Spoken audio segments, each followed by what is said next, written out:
हा प्रश्न electromagnetic induction या चॅप्टरवर सीईटी 2024 ला आलाय.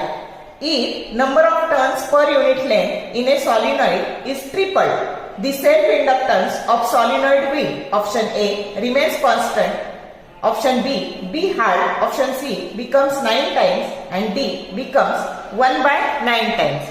आता सेल्फ इंडक्टन्स ऑफ सॉलिनॉइड जो असतो ना, it is directly proportional to the square of N square and this N that is nothing but number of turns per unit length.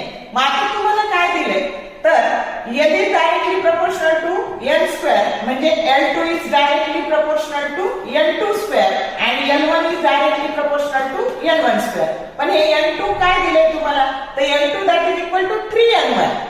मग याची किंमत आपण सबस्टिट्यूट केली, N1 काय झाले कॅन्सल झाले आणि 3 चा स्क्वेअर काय आला 9.